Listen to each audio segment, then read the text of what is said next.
أعوذ بالله من الشيطان الرجيم.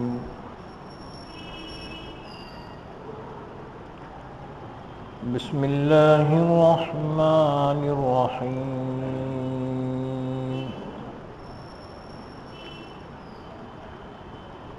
وقاتلوهم حتى لا تكون فتنة ويكون الدين لله، فإن انتهوا فلا عدوان إلا على الظالمين. الشهر الحرام بالشهر الحرام والحرمات قصاص، فمن اعتدى عليكم فاعتدوا عليه بمثل ما اعتدى عليكم، واتقوا الله واعلموا أن الله مع المتقين. وأنفقوا في سبيل الله ولا تلقوا بأيديكم إلى التهلكة وأحسنوا إن الله يحب المحسنين.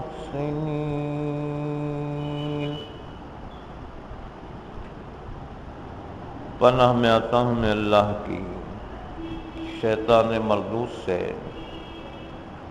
شروع کرتا ہوں میں اللہ کے نام سے جو بڑا مہربان نہایت رحم کرنے والا ہے. وَقَاتِلُوهُمْ حَتَّى لَا تَكُونَ فِتْنَةٌ، اور تم ان سے قتال کرتے رہو یہاں تک کہ فتنہ باقی نہ رہے اور دین اللہ ہی کا ہو جائے. پھر اگر وہ لوگ باز آ جائیں تو کوئی زیادتی نہ ہو مگر ظالموں پر. حرمت والا مہینہ بدلے میں ہے حرمت والے مہینے کے، اور حرمتوں میں بھی برابری سرابری ہے. پس جو شخص تم پر زیادتی کرے تو تم بھی اس پر اتنی ہی زیادتی کرو جتنے کہ اس نے تم پر کی ہے. اور اللہ سے ڈرو اور جان لو کہ اللہ متقیوں کے ساتھ ہے. اور تم خرچ کرو اللہ کی راہ میں اور مت ڈالو تم اپنے آپ کو ہلاکت میں. اور نیکی کرو بے شک اللہ نیکی کرنے والوں کو پسند کرتا ہے. وَقَاتِلُوهُمْ حَتَّى لَا تَكُونَ فِتْنَةٌ وَيَكُونَ الدِّينُ لِلَّهِ. یہ سورہ بقرہ کی آیت نمبر 193 سے 195 تک پڑھی گئی ہیں. ان آیتوں کا ربط ان سے پہلی آیتوں سے یہ ہے کہ ان سے پہلی آیتوں میں مسجد حرام میں اگر کافر مشرک حملہ آور ہو جائیں تو مسجد حرام میں اگرچہ قتل و قتال، جنگ و جدال حرام ہے، لیکن دفاعی طور پر مقابلے کی اجازت دی گئی۔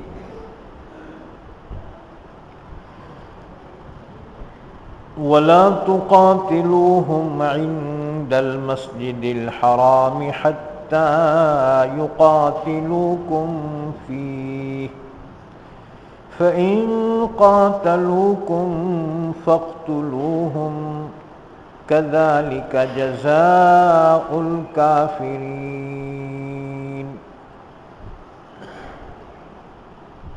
وَلَا تُقَاتِلُوهُمْ عِندَ الْمَسْجِدِ الْحَرَامِ، مسجد حرام میں، حرم میں کسی سے تم جنگ نہ کرو، کسی کو قتل مت کرو، کسی سے قتال مت کرو، لیکن اگر کافر و مشرک جو اس وقت قابض تھے اگر وہ جنگ چھیڑ دیں تو اللہ نے جواب میں فرمایا فَإِن قَاتَلُوكُمْ فَاقْتُلُوهُمْ، پھر تمہیں دفاع کرنے کا حق ہے اور مقابلے کی تمہیں اجازت ہے۔ كَذَلِكَ جَزَاءُ الْكَافِرِينَ، جنہوں نے حرم کی حرمت کو پامال کیا، انہوں نے اس کا لحاظ نہیں رکھا، تو پھر اس کا جواب یہی ہے کہ تم بھی ان سے مقابلہ کرو۔ یہی سزا ہے ناقدروں کی، کافروں کی۔ تو اللہ تعالیٰ نے حرم میں دفاعی جنگ کی اجازت دی، لیکن اقدام اور پہل اس کی اجازت نہیں دی، کیونکہ حرم کے اپنے آداب ہیں کہ وہاں پر کوئی قتل و قتال نہیں ہوگا، اور وہاں کی گھاس اکھاڑی نہیں جائے گی، وہاں کے شکار کو بھگایا نہیں جائے گا، خوشی کا شکار وہاں نہیں کیا جائے گا۔ بہت سے آداب ہیں حرم کے۔ مسجد حرام کہہ کر حرم مراد لیا گیا ہے، اور حرم کئی میل کے ایریے میں ہے، جیسے منا کا علاقہ بلکہ مزدلفہ تک حرم میں داخل ہے، اور ادھر مسجد عائشہ، تنعیم، جہاں حاجی لوگ عمرے کا احرام باندھتے ہیں، وہاں تک ایریا ہے، پورا علاقہ حرم کہلاتا ہے، اور اس کے بعد جتنا علاقہ ہے وہ حل کہلاتا ہے، یعنی وہاں شکار وغیرہ سب حلال ہے، جنگ جدال قتال اس ایریے کے باہر جسے حل کہا جاتا ہے۔ تو یہاں مسجد حرام کہہ کر حرم مراد لیا گیا ہے۔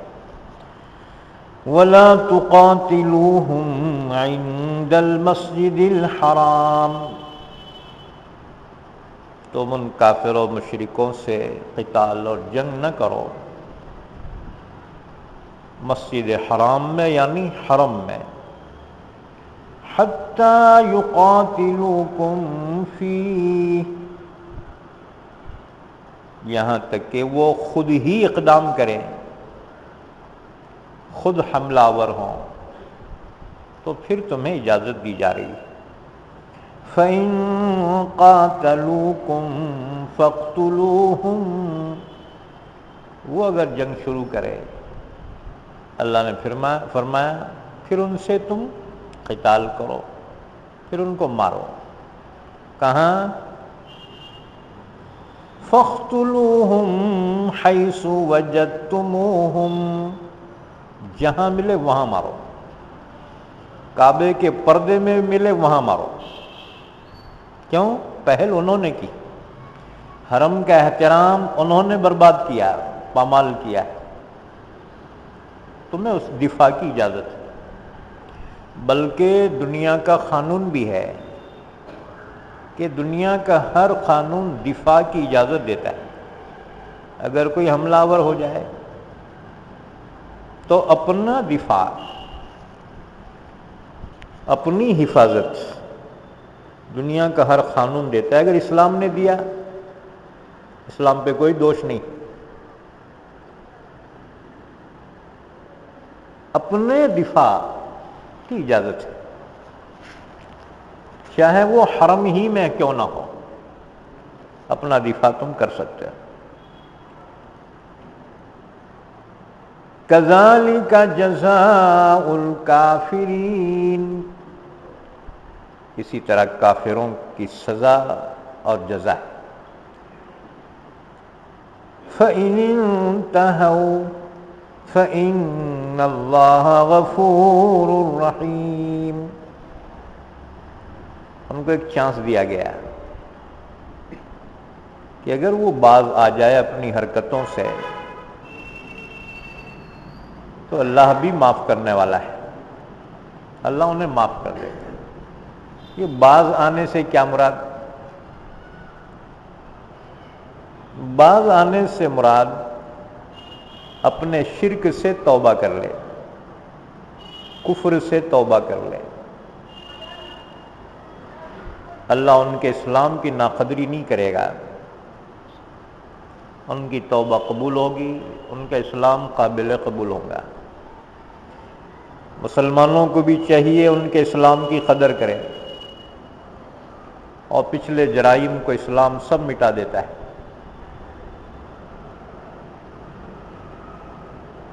اسی طرح سے وہ تم سے جنگ کرنے سے باز آ جائیں،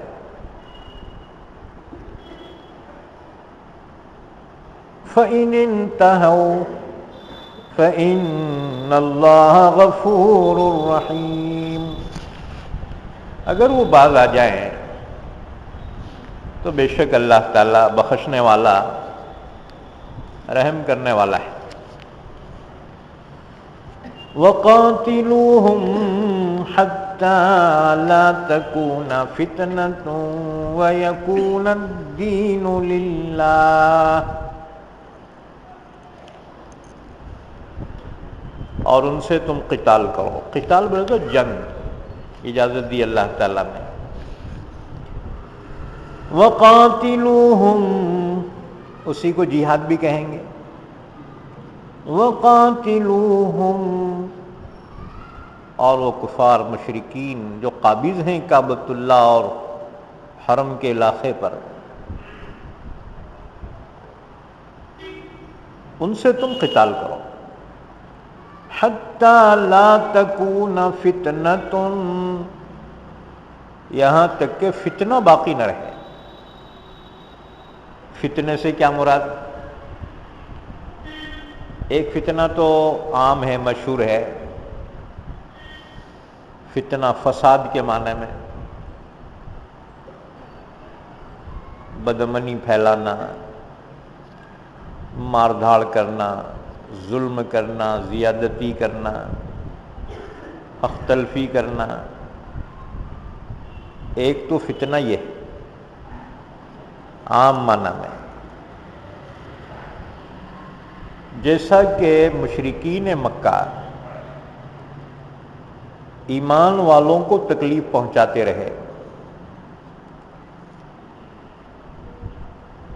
اور انتہائی ظلم ڈھاتے رہے، جو بھی ایمان لاتا تھا تو اس پر ظلم کرتے تھے، اتنی تکلیفیں پہنچاتے تھے کہ مجبور ہو کر اسلام کو چھوڑ دے۔ لیکن یہ صحابہ کا دم تھا اتنی تکلیفیں برداشت کرتے ہوئے بھی انہوں نے کلمہ کفر نہیں کہا، بلکہ اپنے اسلام، اپنے ایمان پر قائم رہے، بڑی بڑی قربانیاں دی، جیسے کہ تم واقعات سنتے ہو، پڑھتے ہو۔ حضرت بلال حبشی، صہیب رومی، حضرت سمیہ بنت خیاط، حضرت یاسر، حضرت عمار ابن یاسر، حضرت خباب ابن الارت رضی اللہ تعالیٰ عنہ، ان کے واقعات تو بڑے مشہور ہیں۔ حضرت فقیہہ، حضرت زنیرہ، ان کو تو اتنا مارا جاتا تھا، خواتین تھیں، یہ باندیاں تھیں، اتنا مارنے والے مار کے تھک کے کہتے ذرا ٹھہر، ذرا دم لو پھر مارو۔ وہ کہتی چاہے ہماری جان لے لو، ہم ایمان چھوڑنے کے نہیں۔ اور بہت سے صحابہ وہ ہیں جن کے واقعات ہم تک نہیں پہنچے۔ یہ اسلام یوں ہی ہم تک نہیں آیا، بڑی قربانیاں صحابہ کی۔ لوگ مقام صحابہ کو نہیں جانتے، لوگوں کے ذہن میں یہ ہے بھئی اولیاء کرام کی بڑی محنت رہی، صحابہ کے مقابلے میں کچھ نہیں۔ ابتدائی دور میں صحابہ نے جو مشقتیں اٹھائی ہیں اس کا ہم تصور نہیں کر سکتے۔ صرف ایک واقعہ کافی ہے۔ حضرت سمیہ رضی اللہ تعالیٰ عنہ اسلام کی پہلی شہیدہ ہیں، سب سے پہلے شہادت حضرت سمیہ رضی اللہ تعالیٰ عنہ کی۔ ابو جہل نے ایک مرتبہ سمیہ کو دیکھا تو ابو جہل کو بڑا طیش آیا، اس نے 2 اونٹ منگوائے۔ حضرت سمیہ بوڑھی عورت تھیں، حضرت عمار کی والدہ ہیں، ان کے 2 پیر الگ الگ اونٹوں سے باندھ دیے۔ ابو جہل ظالم نے، اور سواروں کو حکم دیا مخالف سمت میں اونٹوں کو دوڑاؤ، اور پھر برچھے سے آپ کے نازک مقام پہ مارا، ایسی چیری گئی ہے جیسے شاخ چیری جاتی۔ اللہ اکبر! بتاؤ ایسی قربانی کی کوئی مثال ہے؟ کوئی مثال نہیں۔ میں ایک مرتبہ گردن مار دیا وہ تو کیا تکلیف ہے؟ شہادت تو ہے وہ ضرور، لیکن تکلیف جیتے جی اس طرح سے چیرا جانا جیسے لکڑی توڑنے والا کسی شاخ کو چیرتا ہے۔ بتاؤ صحابہ کی کتنی قربانیاں ہیں، اور ان ظالموں کے کتنے مظالم ہیں۔ 14 سال تک مسلسل یہ تکلیفیں ہوئیں، 14 سال۔ اس کے بعد اللہ تعالیٰ نے حکم جہاد نازل فرمایا۔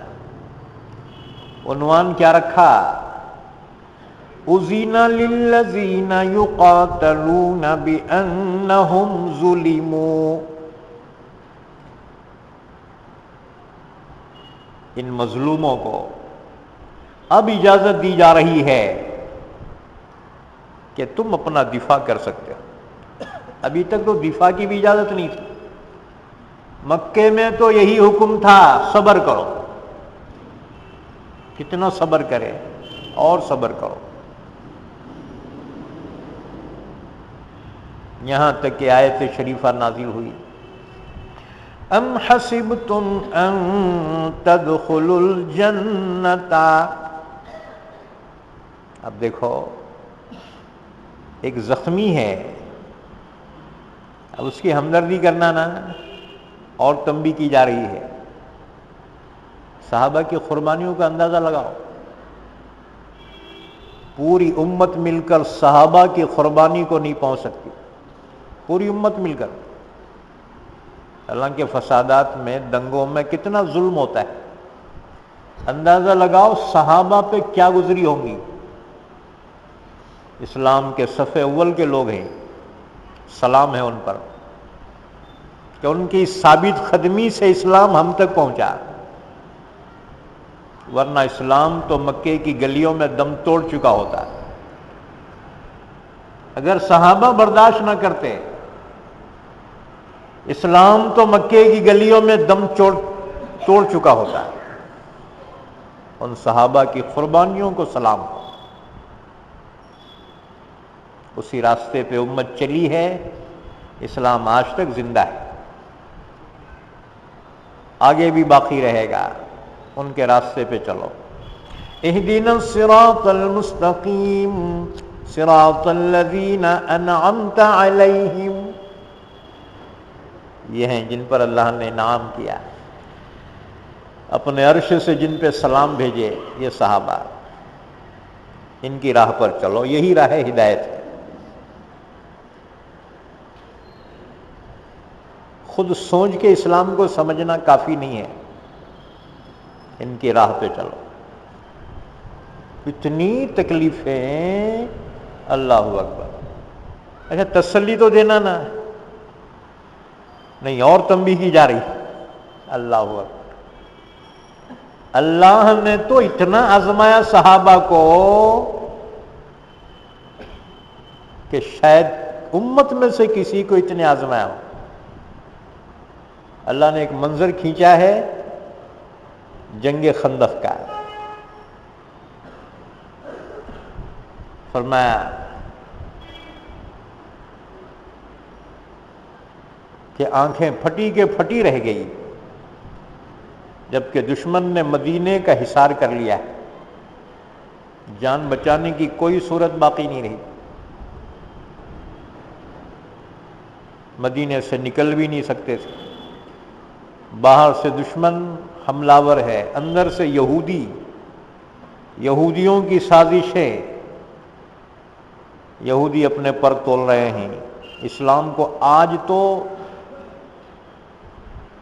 قرار واقعی نقصان پہنچایا جائے۔ اللہ تعالیٰ نے فرمایا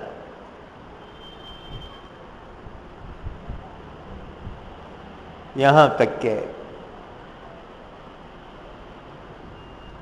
بلغت القلوب الحناجر، کلیجے منہ کو آ لگے تھے،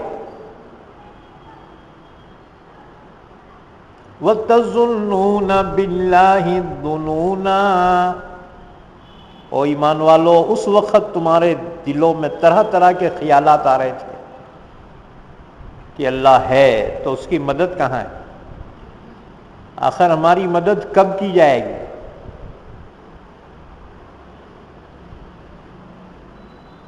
هُنَالِكَ ابْتُلِيَ الْمُؤْمِنُونَ وَزُلْزِلُوا زِلْزَالًا شَدِيدًا، ہلا کر رکھ دیے گئے۔ پورے صحابہ کے سیرت میں جنگ خندق کے واقعے کو جو اہمیت حاصل ہے، باقی کوئی واقعہ ایسا نہیں ہوگا، کیونکہ اللہ نے اس کی شدت کو بیان کیا۔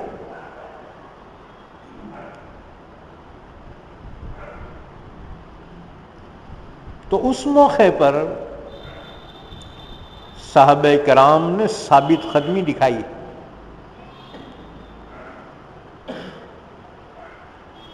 تو ان کی قربانیاں ہیں کہ اسلام ہم تک پہنچا۔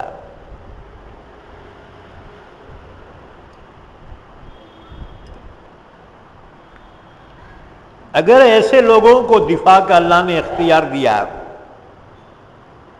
دنیا والوں نے آسمان سر پہ اٹھا رکھا ہے. یہ کیا ہے جی اسلام میں یہ ساری چیزیں؟ یاد رکھو، حق کے لیے رکاوٹیں آتی رہیں، اہل حق کو اس کا مقابلہ کرنا پڑا.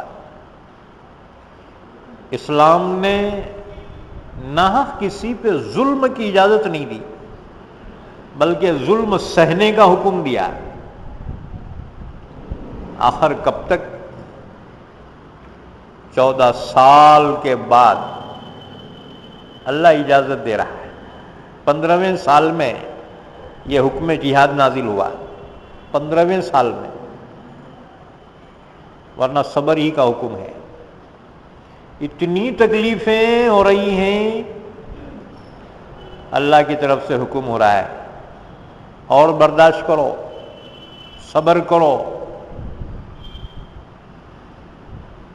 ام حسبتم ان تدخلوا الجنة ولما يأتكم مثل الذين خلوا من قبلكم مستهم البأساء والضراء وزلزلوا.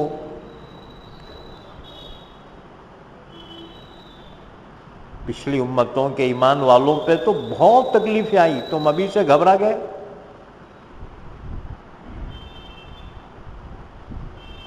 یہاں تک کہ اس زمانے کے پیغمبروں کے ضبط و تحمل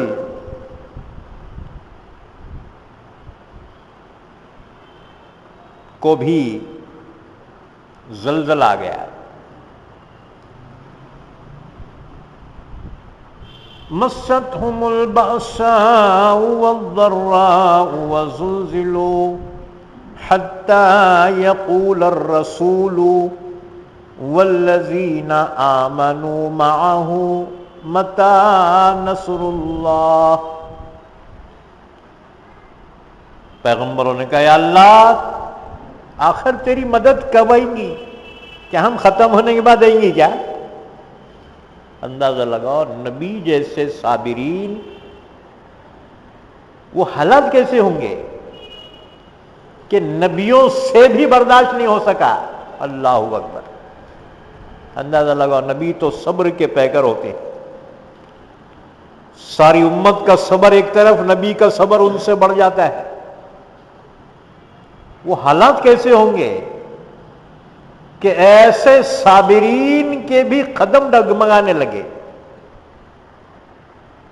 اللہ سے عرض کیا متی نصر اللہ، اے اللہ آخر تیری مدد کب آئیں گی؟ اللہ نے فرمایا الا ان نصر اللہ قریب. میرے پیارو مایوس نہ ہونا، بس میری مدد آ ہی رہی ہے، میں بھیج ہی رہا ہوں میری مدد. اب دیکھو کیسے حالات ہوں گے. اتنے برداشت کرنے کے بعد بھی حکم ہو رہا ہے اور صبر کرو. ہم تو پاگل ہو جاتے نہیں بھئی، حالات پہ حالات آ رہے ہیں، کوئی حالات سے نکالنے کا حوصلہ دے، مشورہ دے یا نکالے، بجائے اس کے اس کو اور نصیحت کرا میاں کچھ بھی نہیں ہوا اور رہیں گے. انسان کا دماغ پھرتا نہیں. ہو سکے تو اس کو ہی مار ڈالے انہیں، وہ نصیحت کرنے والے کو. ایسے حالات آئے کہ ہم پر آئے تو ہم تو پاگل ہو جائیں. یہ حوصلہ تھا پیغمبروں کا، ان کے صحابہ کا. اللہ کی مدد آئی اور پھر حق کو غلبہ حاصل ہوا.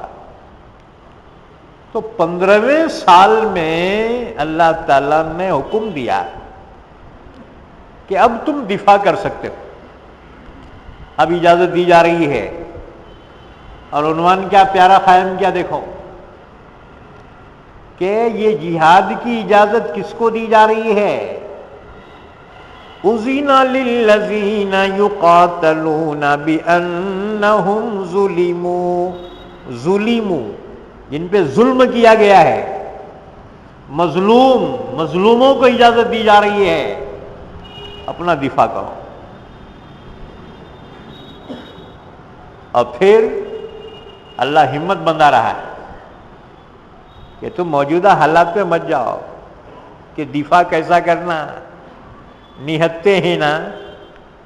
اللہ نے فرمایا بندو مایوس نہ ہونا، ان اللہ علی نصرہم لقدیر، اللہ خود جو ہے مدد کرنے پہ قادر. ظاہری اسباب کے نہ ہونے سے مایوس نہ ہو، اللہ کی نصرت پر بھروسہ کرو. اللہ چاہے آسمان سے فرشتوں کو بھیج کر تمہاری مدد کریں گے. اب دیکھو، اور اللہ کی مدد آئی.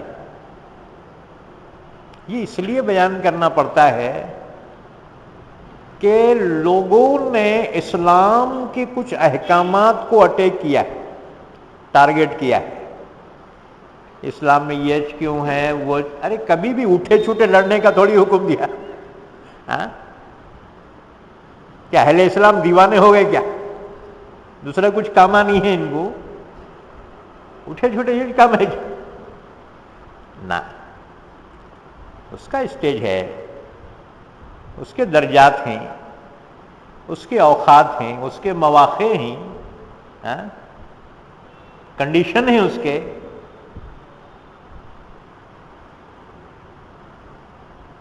تو بہرحال اسلام ایک زندہ مذہب ہونے کی حیثیت سے اس کے ماننے والوں کو اپنے دفاع کرنے کی اجازت دیتا ہے، ظلم کی اجازت نہیں دیتا. یاد رکھو، کسی پر زیادتی، کسی پہ ظلم اسلام اس کی اجازت نہیں دیتا. لیکن اگر کوئی ظلم کرے اس کے دفاع کی اجازت دیتا ہے. اپنا بچاؤ کرو، اپنی حفاظت کرو. یہ تو انسان کا حق ہے، پیدائشی حق ہے انسان کا، اپنی حفاظت کرنا. انسان ہی کیا جانوروں کا حق ہے، نہیں ہوتا؟ جانور بھی اپنا دفاع کرتے ہیں، بچاؤ کرتے ہیں. اگر انسان کو اجازت ملی، یہ کوئی سماج کے خلاف نہیں. ایمان والوں کو اجازت ملی، یہ سماج کے خلاف نہیں، دفاع کا حق ہے. اس لیے دیکھو، اسلام کے احکامات لوگوں کو سمجھاؤ کہ لوگ غلط فہمی میں مبتلا ہیں. مبتلا نہیں ہے، مبتلا کیے گئے ہیں، سوچی سمجھی سازش کے تحت، پری پلاننگ. اس وجہ سے ایک سوال پیدا ہوتا ہے کہ ہم نے کسی کا کیا بگاڑا؟ کیوں ستاتے ہوں گے لوگ؟ کیوں تکلیف پہنچاتے ہوں گے؟ کیوں بدنام کرتے ہوں گے؟ ہاں جی، اس وجہ سے کہ ان کو تو یہ کرنا ہی کرنا ہے. ہم کچھ نہ کرے تب بھی ان کو کرنا ہے. کیوں؟ اس وجہ سے کہ آج دنیا حق کی تلاش میں ہے. جس چیز کے ماننے والے ہیں نا، اس پہ اطمینان نہیں ہے ان کو. خصوصاً پڑھی لکھی دنیا جس چیز کو وہ فالو کر رہی ہے اس پہ مطمئن نہیں ہے. اس لیے کہ جب تک جاہل تھا پتھر کے سامنے جھکتا تھا، علم آیا، اس کی عقل جو ہے یہ کہہ رہی ہے یہ تو تیرے ہاتھ کا تراشا ہوا، یہ تیرے جھاڑ کے لیے لگائی ہوئی لکڑی، یہ پیروں میں روندے جانے والی زمین، اور یہ سورج چاند، یہ روٹین کی مشینری ہیں. پڑھا لکھا انسان سوچتا ہے کہ یہ معبود کیسے بن سکتے؟ اب دیکھو، تو جس چیز کو فالو کر رہا تھا نا اب تک، جہالت میں کر رہا تھا، پرمپرا کی وجہ سے کر رہا تھا کہ پرکھوں کی پرمپرا ہے، وہ سوچنے کو تیار نہیں تھا، سمجھنے کو تیار نہیں تھا۔ علم آیا، اپنے ماحول سے نکلا، علم کے ماحول میں، کھلی گفتگو کے ماحول میں آیا، اب اس کی سوچ بدل گئی۔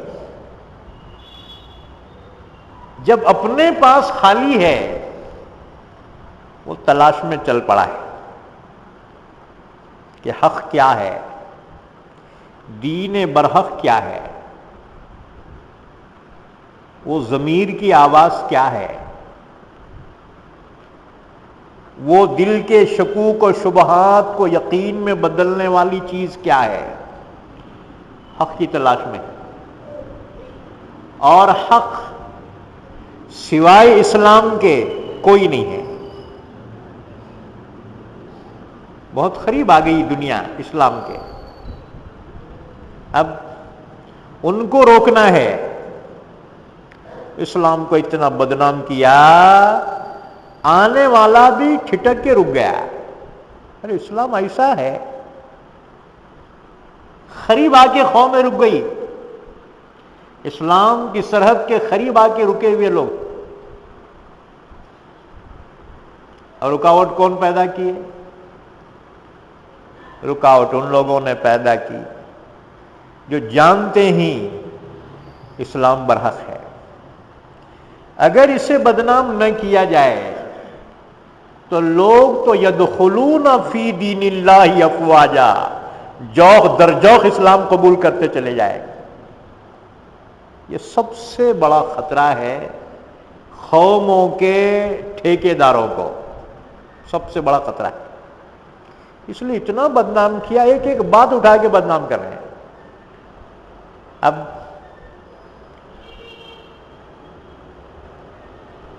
وہ قوم پھر سوچ میں پڑ گئی، انہوں نے پھر تحقیق شروع کر دی۔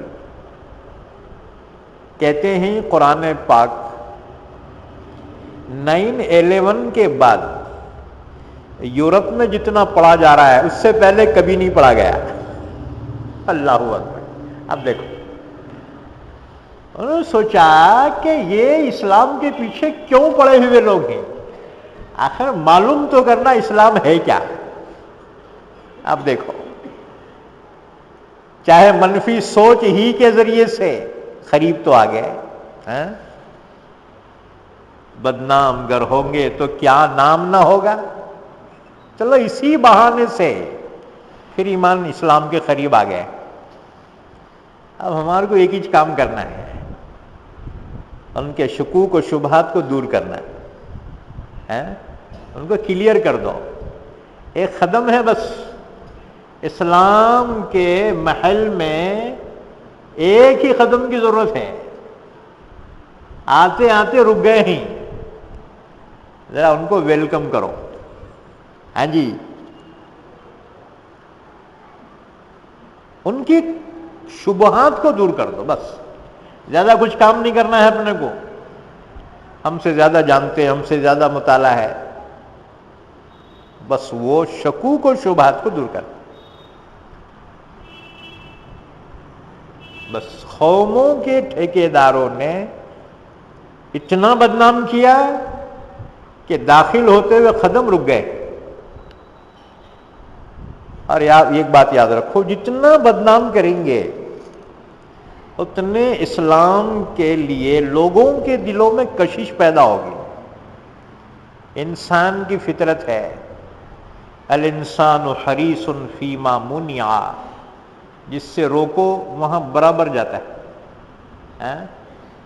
بچوں کو بولو بیٹا وہاں مت جا، انہیں برابر جائیں گا، کیوں نہ کو جاؤ بولے۔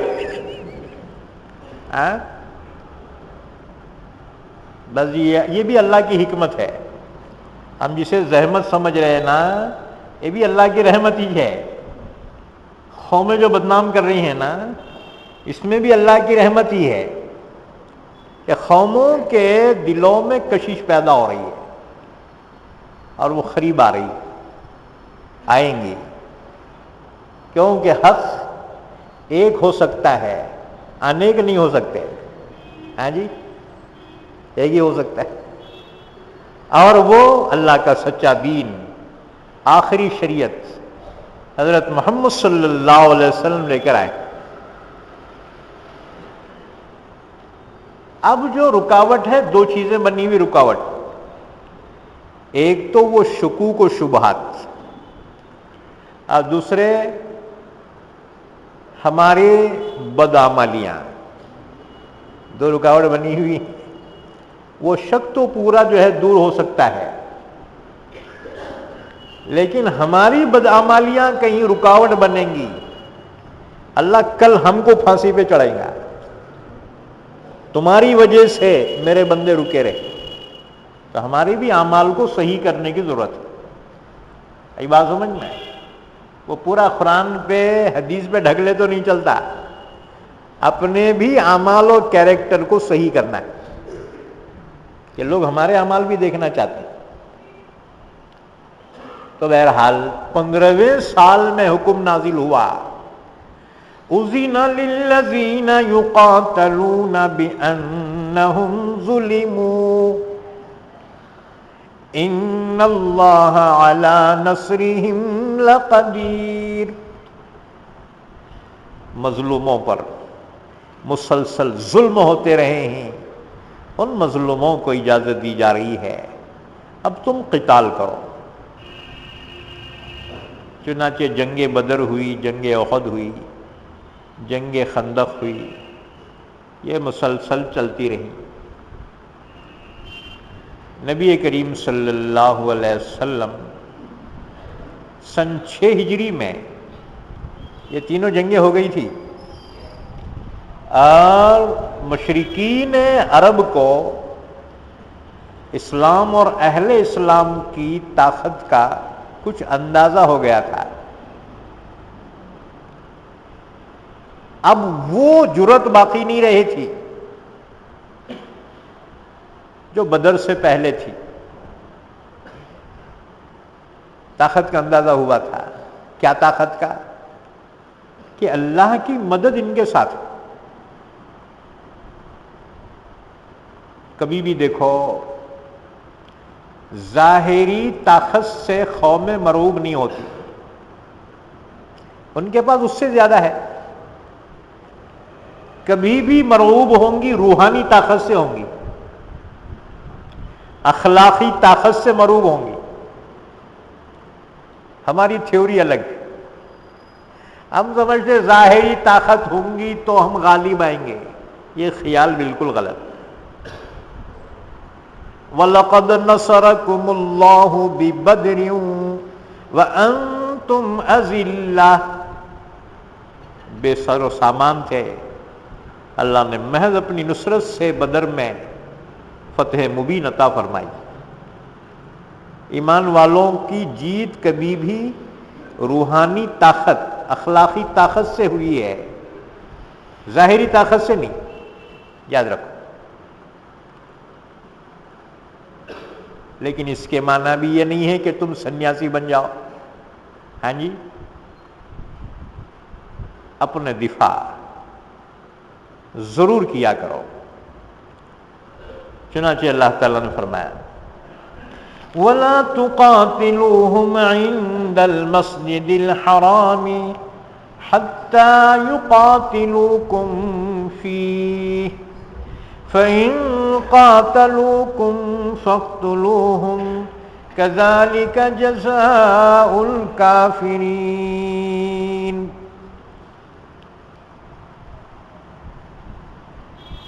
یہ آیتیں اس وقت نازل ہوئی ہیں رسول اللہ صلی اللہ علیہ وسلم نے سن 6 ہجری میں عمرے کا ارادہ کیا۔ 3 جنگیں ہو چکی تھی پہلے، ان کے نتیجے بھی سامنے تھے دنیا والوں کے۔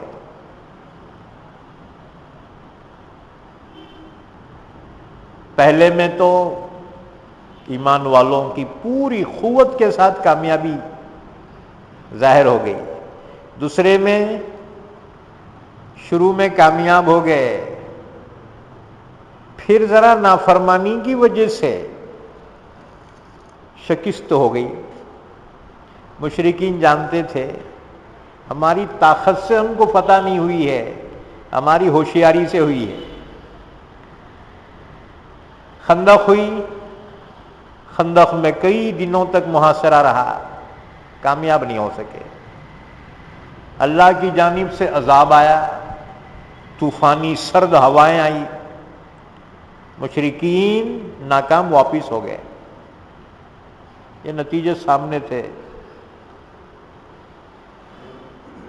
سن 6 ہجری میں رسول اللہ صلی اللہ علیہ وسلم نے عمرے کا ارادہ کیا۔ اچھا ایک بات اور کہ جنگ خندق سے جب واپس لوٹے ہیں مشرکین، ان کا لشکر جو تقریباً 10 سے 12 ہزار کی تعداد تھی، واپس لوٹ گئے۔ اللہ کے نبی نے ایک جملہ فرمایا تھا، کیا فرمایا تھا؟ آج تک وہ لوگ ہم پر چڑھ کر آتے رہے، اب وہ نہیں آ سکیں گے، اب ہم چڑھ کر جائیں گے۔ اس کے بعد مکے والے پھر کبھی مدینے کا رخ نہیں کیے، آخری تھی وہ جنگ خندق۔ اللہ کے نبی نے فرمایا اب تک وہ چڑھ کر ہم پر آتے رہے، اب نہیں آ سکیں گے، اب ہم چڑھ کر جائیں گے۔ بہرحال آپ صلی اللہ علیہ وسلم کو اپنے وطن کی یاد آئی، کعبۃ اللہ، اللہ کا گھر یاد آیا۔ آپ نے عمرے کا ارادہ کیا، 1400 صحابہ ساتھ میں لیے، قربانی کے اونٹ ساتھ میں لیے، 70 اونٹ تھے قربانی کے لیے۔ آپ روانہ ہوئے، مکے سے ایک منزل پہلے حدیبیہ تک پہنچے، عثمان غنی کو بھیجا، مکے والوں سے کہو کہ ہم عمرے کے ارادے سے آئے ہیں، ہمیں اجازت دی جائے، کیونکہ ان لوگوں کا قبضہ تھا۔ لیکن ان کو تو جنگ کھا گئی تھی، ہمیشہ دماغ میں وش۔ ان کے چند سرفروں نے کہا ہم تو نہیں آنے دیں گے ان کو، ورنہ عرب میں ہماری ناک کٹ جائیں گے، لوگ ہمیں بزدلی کا تانا دیں گے، ہم تو نہیں آنے دیں گے۔ خبر مشہور ہو گئی، عثمان غنی قتل کیے گئے۔ اللہ کے نبی کو جلا لایا، کیکر کے درخت کے نیچے بیٹھ گئے صحابہ، 1400 صحابہ کو۔ آپ صلی اللہ علیہ وسلم نے ان سے بیعت جہاد لی کہ ہم ضرور داخل ہوں گے، اگر کوئی رکاوٹ بنے گا اس سے ہم لڑیں گے۔ اللہ کے نبی صلی اللہ علیہ وسلم نے اس کی بیعت لی۔ بعد میں اطلاع ملی عثمان غنی سلامت ہیں، اللہ کے نبی نے اپنا ارادہ ملتوی فرمایا، ورنہ آپ تو جنگ کی پوری تیاری صحابہ سے بیعت اسی سلسلے کی لی تھی آپ نے کہ اب تو آر پار کی جنگ ہوگی۔ اطلاع ملی عثمان غنی سلامت ہیں، اللہ کے نبی نے اپنا ارادہ ملتوی فرمایا۔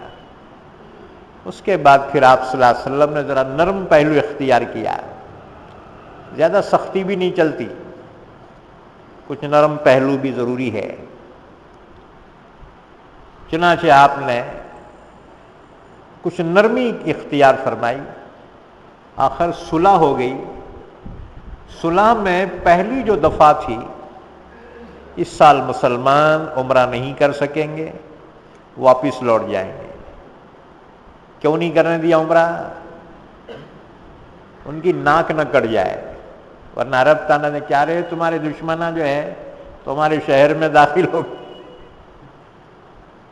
انہوں نے کہا اس سال تو نہیں کرنا، آئندہ سال آؤ۔ یہ ذی قعدہ کا مہینہ تھا، سن 6 ہجری۔ حضور صلی اللہ علیہ وسلم نے 4 عمرے کیے ہیں۔ جن میں سے 3 عمرے ذی-قعدہ کے مہینے میں کیے، سن 6 ہجری، 7 ہجری اور 8 ہجری، اور ایک عمرہ حج کے ساتھ آپ نے فرمایا سن 10 ہجری میں۔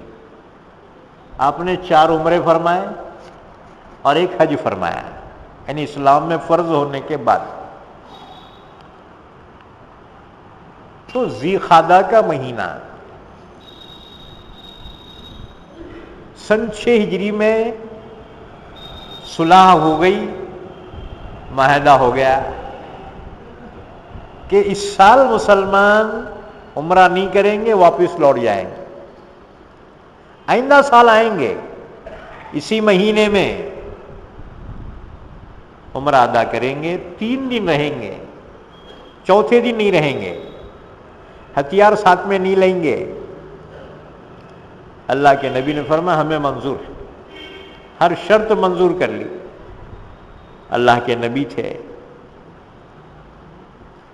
حکمتوں سے واقف تھے، ناکام لوٹے۔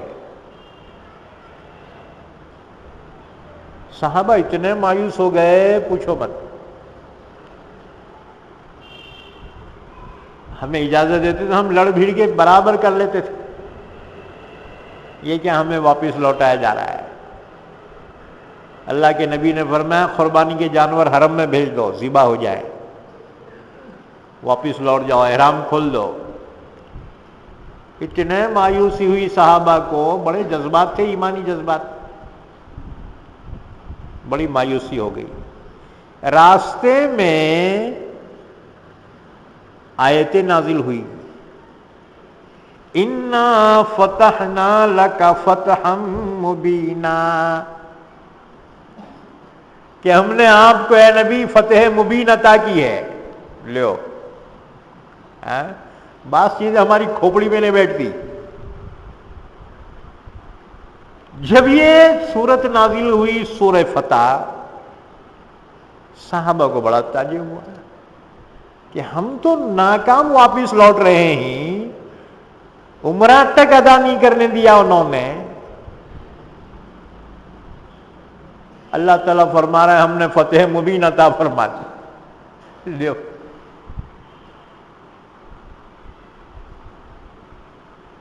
فتح کی خوشخبری اللہ نے اسی وقت عطا فرمائی۔ یہ اور بات ہے اس کے بعد 2 سال لگے، اور سن 8 ہجری میں فتح مکہ پیش آیا۔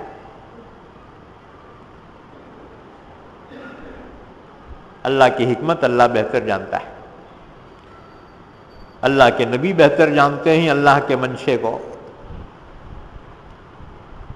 تو ناکام لوٹ رہے ہیں بظاہر، لیکن اللہ کی جانب سے فتح کی مبارکباد دی جا رہی ہے۔ اِنَّا فَتَحْنَا لَكَ فَتْحًا مُبِينًا، فتح مبین ہم نے عطا کی۔ بہرحال سال گزر گیا، ذی-قعدہ کا مہینہ آیا، اللہ کے نبی نے اعلان فرمایا وہ جو عمرہ باقی ہے اس کی قضا کرنا ہے، چلو۔ صحابہ تیار ہو گئے، عمرۃ القضا کا احرام باندھا، ذی-قعدہ کا مہینہ چلے۔ صحابہ کو اندیشہ یہ ہوا کہ یہ کفار لاعتبار کب بدلیں گے نہیں معلوم۔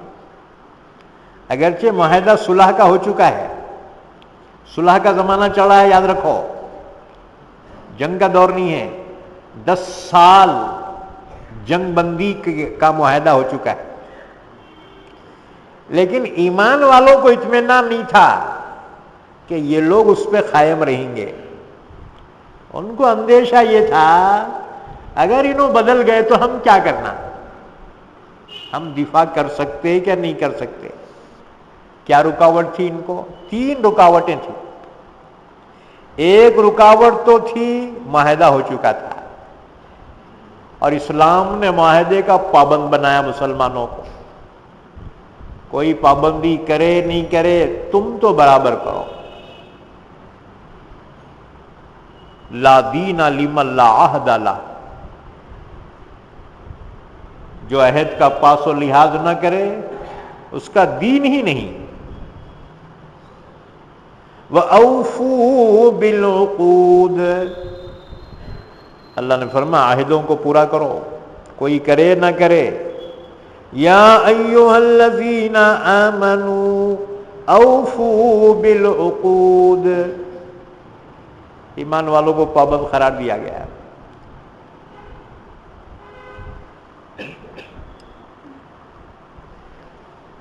ایمان والوں کو، صحابہ کو. اب یہاں ایک تشویش ہوئی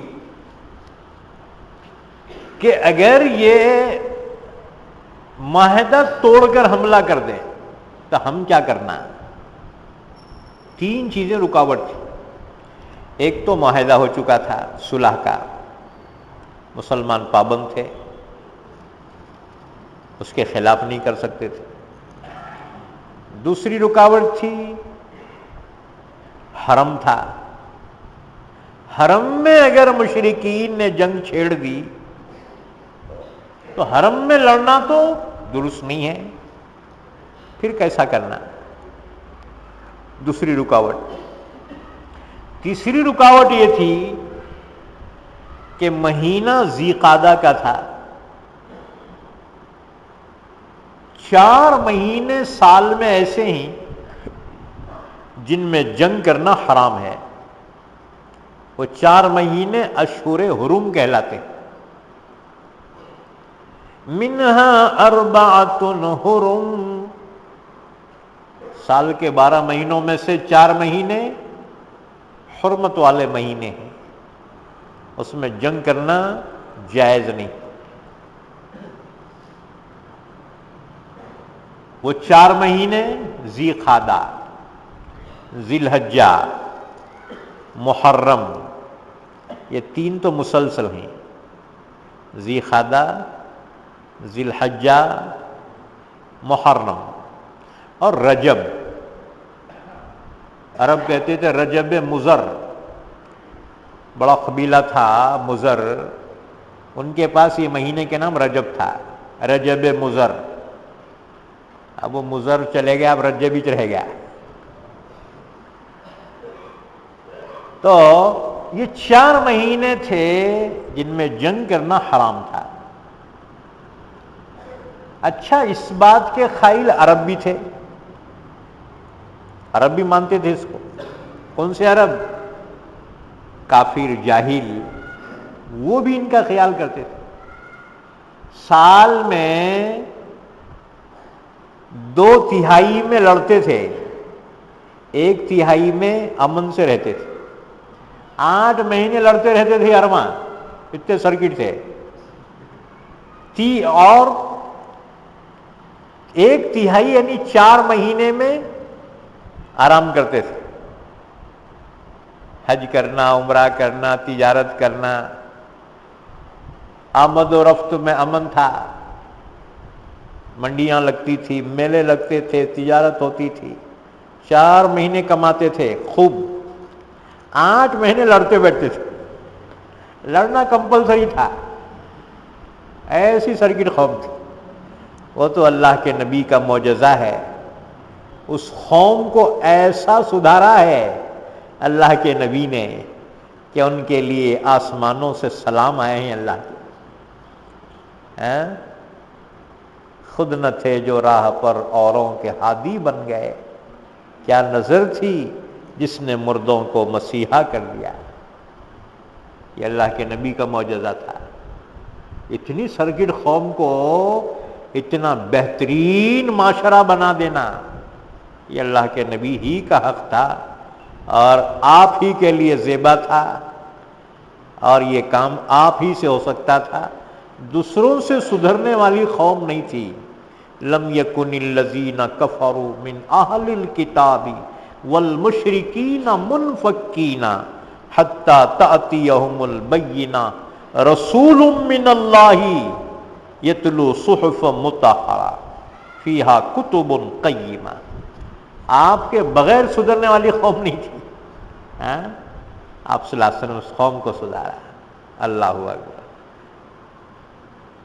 ایک ایک ایسا سدھرا پورے دنیا کے ولی اللہ، خطب، ابدال، غوث اعظم بھی ان کے گرد پا کو بھی نہیں پہنچ سکتے. اللہ اکبر. یہ نبی کا معجزہ تھا.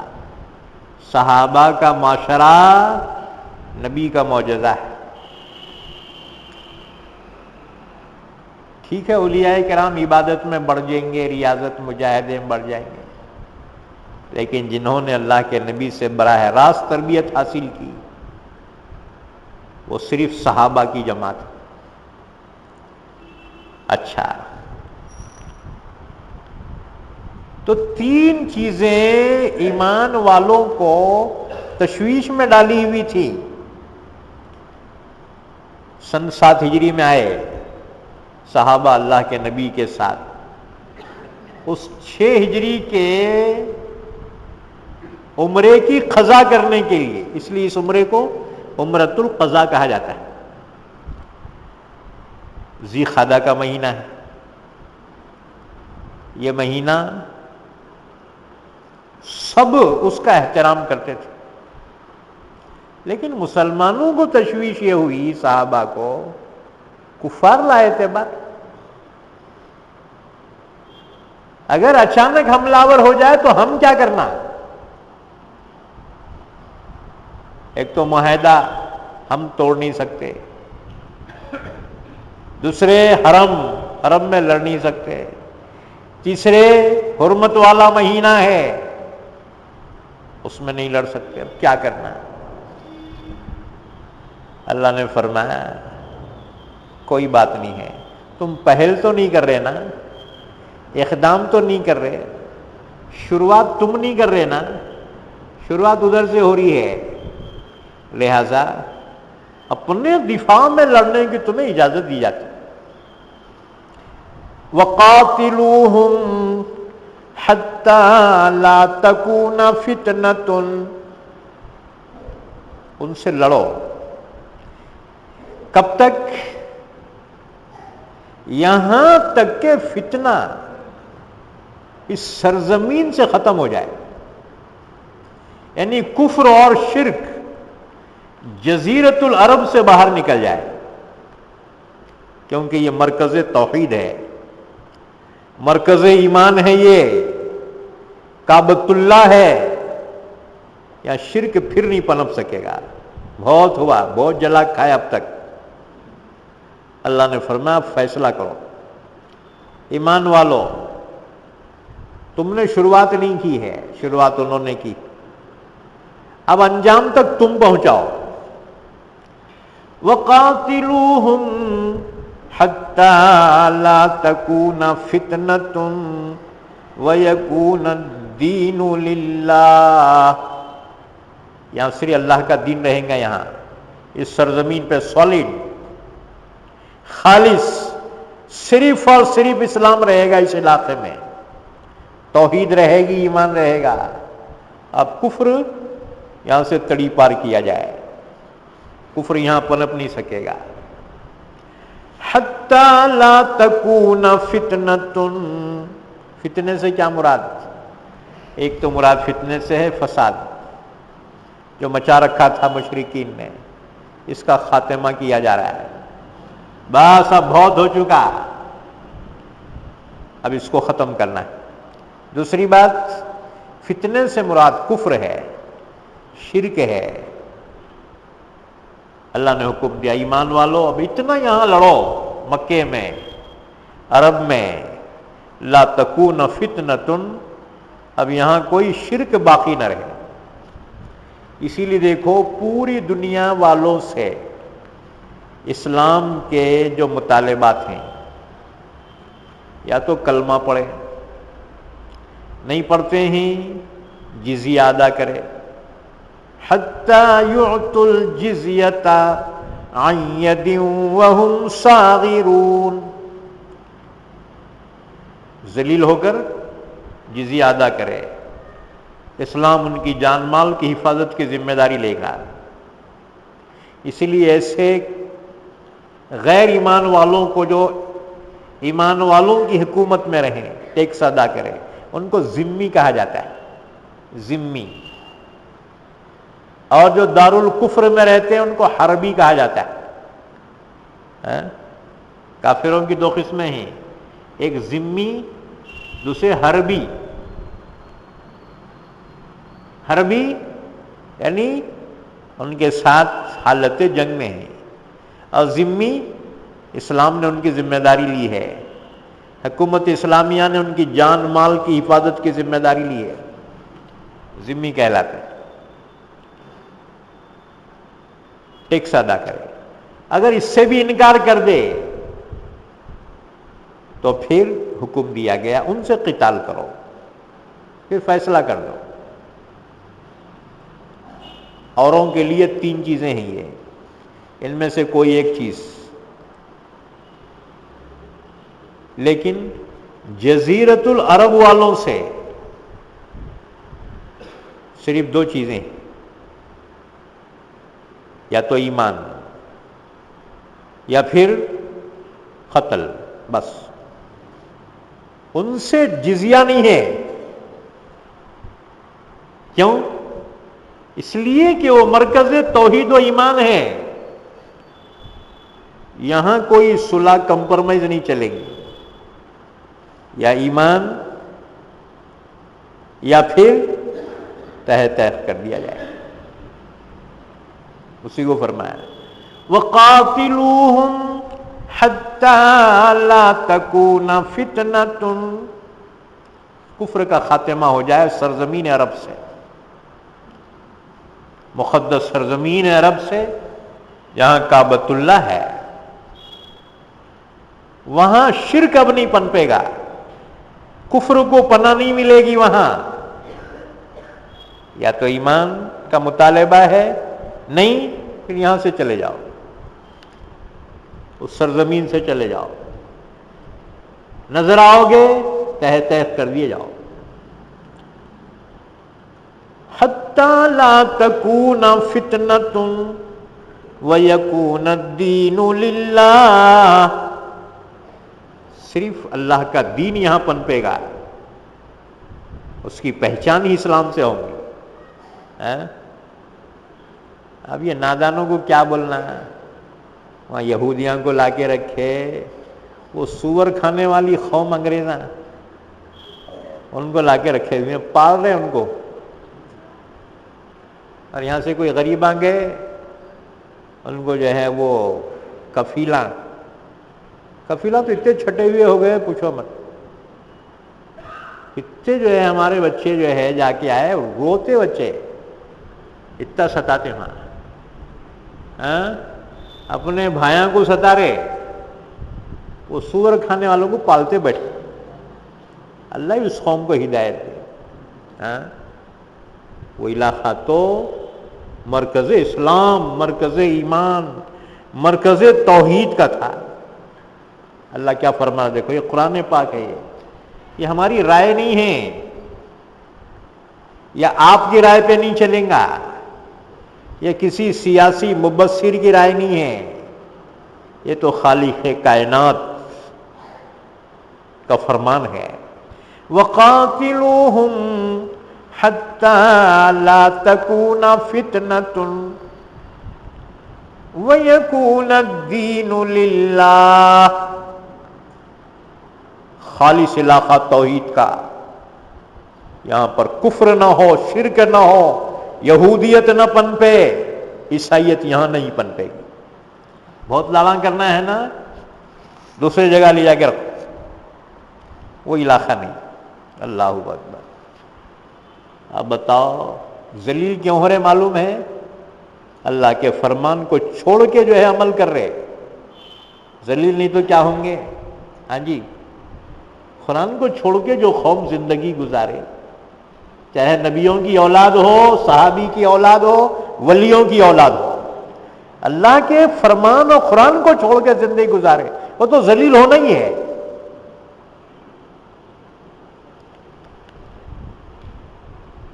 یہ آیت شریفہ ہم بھی پڑھتے ہیں، سب ایمان والے پڑھتے نہیں پڑھتے؟ ہاں، کتنے بار قرآن ختم کرے ہوں گے ہم تو؟ ہر رمضان میں کتنے تھے تیرے؟ 10 قرآن پڑھا میں، 20 قرآن پڑھا۔ یہ آیت بھی تو گزری تیرے نظروں سے، کبھی اس آیت پہ رک کر غور کیا؟ نہ۔ یہ پڑھنا بولے تو پوتی پڑھنا ہے، جو پڑھ رہے جھوم جھوم کے پڑھ رہے، کوئی گا گا کے پڑھ رہے۔ ارے خالی پڑھنے کے واسطے نہیں آیا یہ، اس کو سمجھ منشأ ربانی کیا ہے، اللہ کیا چاہتا ہے۔ ایک آیت سمجھ کے زندگی گزارا، کامیاب مرا وہ۔ پورا قرآن جو ہے اگر پی لیا کچھ حاصل نہیں۔ اس کی مثال سمجھو، جیسے قانون کی کتاب ہے، قانون کی کتاب پوری پی لیا انہیں، عمل میں نہیں لایا۔ عقل مند بولتے لوگ، لوگ بولتے ہیں بیٹا گدھا ہے یہ۔ پورے کتابیں اگر گدھے پہ لاد دیے اس کو کیا فائدہ؟ ہاں جی، اللہ نے فرمایا الذین حملوا التوراۃ ثم لم يحملوها کمثل الحمار يحمل اسفارا۔ اللہ نے فرمایا ہم نے تورات یہودیوں کو دی تھی موسیٰ علیہ السلام کے ذریعے سے کہ اس پہ عمل کرو، پڑھو کیا ہے اس میں اللہ کا فرمان، لیکن ان کا حال یہ رہا ایک متبرک کتاب سمجھ کے ادب کرتے رہے، عمل کچھ نہیں کیا، برابر رشوتاں کھاتے رہے، برابر حرام کام کرتے رہے، نبیوں کی مخالفت کرتے رہے، حق کی مخالفت کرتے رہے۔ اللہ نے فرمایا ان کی مثال ایسی ہے کمثل الحمار، حمار گدھے، گدھوں کی مثال دی اللہ نے، کمثل الحمار یحمل اسفارا، بوجھ اٹھائے ہوئے ہے، لیکن اسے کیا فائدہ؟ آؤ جی، انہیں بہت تلاوت کر رہا ہو، تراویح میں بھی سن رہا، کیسیٹیں میں سن رہا، حافظوں سے سن رہا، انہیں بھی پڑھ رہا، ہو پڑھا بہت اچھا کرا، ثواب ملا، ثواب ہے، لیکن مقصد نزول قرآن وہ تو نہیں ہے نا۔ خالی ایک حکم کو سمجھ کے عمل کرتا تو اس نے گویا اس کی قدر کی۔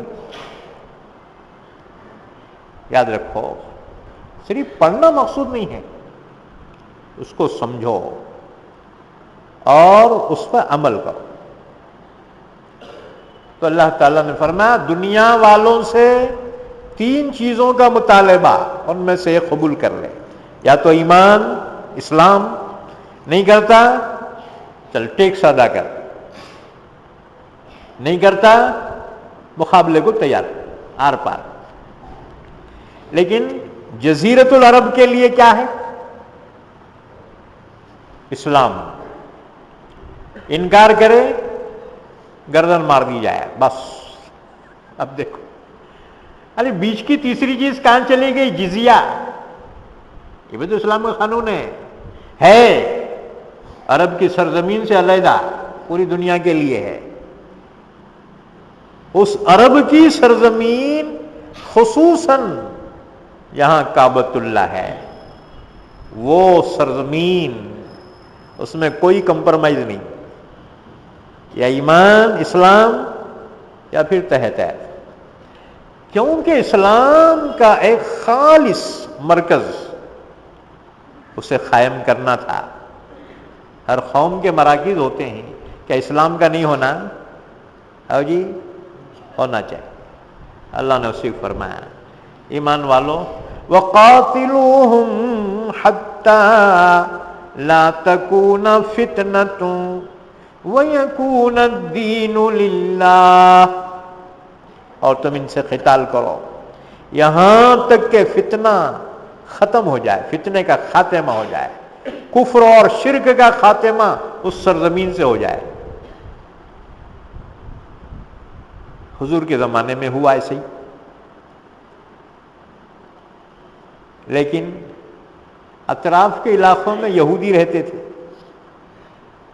مدینے سے تو نکالے گئے تھے اللہ کے نبی کے زمانے میں، خیبر میں آباد تھے، اطراف کے علاقوں میں ٹیکس دیتے تھے، امن تھا۔ حضرت عمر کے زمانے میں انہوں نے غداری شروع کر دی۔ حضرت عمر نے فرمایا چلو یہاں سے بھی گیٹ آؤٹ، اخرج الیہود والنصارى من جزیرۃ العرب، پورے عرب کے سرزمین سے ان کو نکالو۔ یہ کام عمر نے انجام دیا، خیبر سے بھی نکال دیا ان کو، کہا اس سرزمین میں نظر آؤ گے پھر بچو گے نہیں۔ اب یہ نادان اپنی پناہ کے لیے، اپنی حفاظت کے لیے ان کو لائے ہوئے، اللہ ہی سمجھے۔ لوگ تو مثال بیان کرتے میاں سعودی میں تو کیا دین کی ترقی ہے، کیا خاک دین کی ترقی ہوگی، یہاں سور کھانے والی قومیں فوجیں پڑی ہوئی ہوں، ہاں جی، مکمل عمل ہونا نہیں ہونا، چلو ہم تو مجبور ہیں، لیکن جن کے ہاتھوں میں اختیارات ہیں وہ تو اسلام کے لیے خالص علاقہ بنانا چاہیے۔ بہرحال اللہ نے فرمایا فَإِنِ انْتَهَوْا فَلَا عُدْوَانَ إِلَّا عَلَى الظَّالِمِينَ، اگر وہ لوگ توبہ کر لے، اسلام قبول کر لے، باز آ جائے اپنی حرکتوں سے، تو ان پہ ظلم نہیں کیا جائے گا۔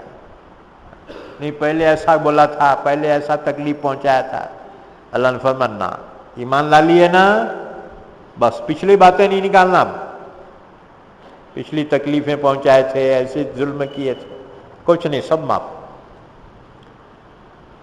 فلا عدوان الا علی الظالمین، اب ظلم کرے گا، ایمان لا کے پھر ظلم کر رہا ہے، اس کو سزا دی جائے گی،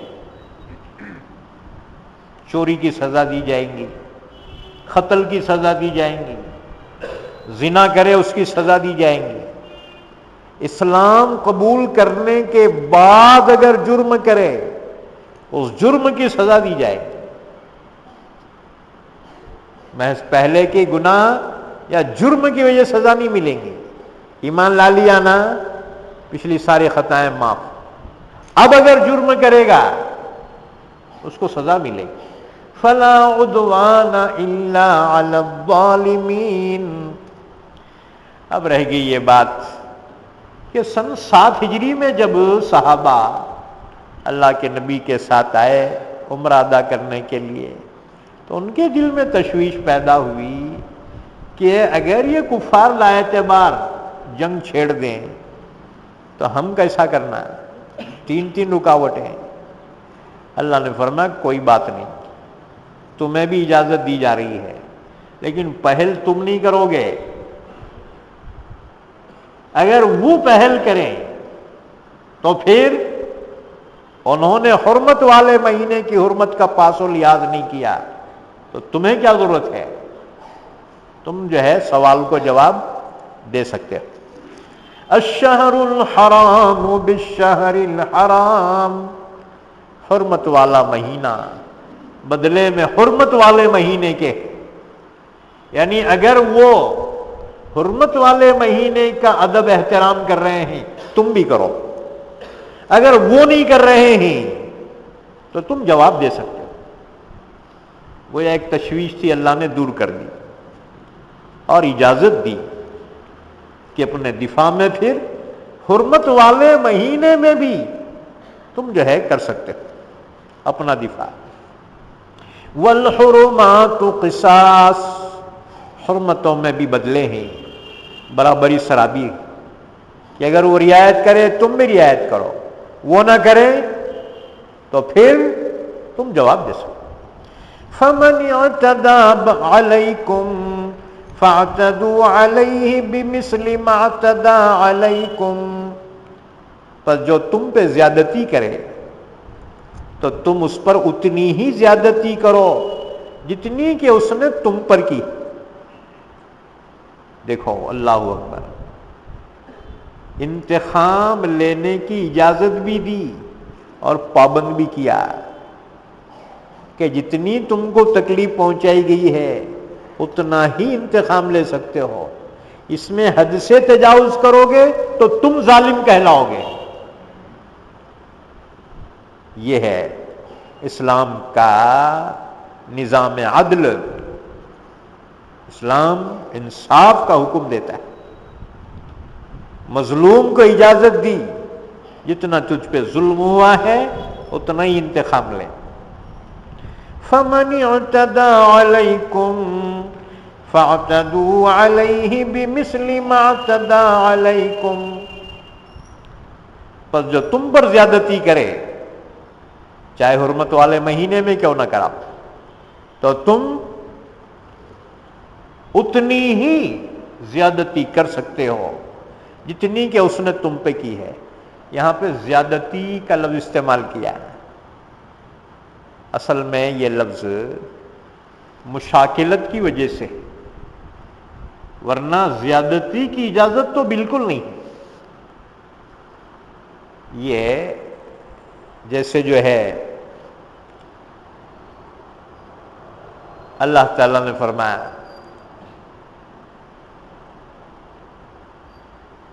یخادعون اللہ وہو خادعہم،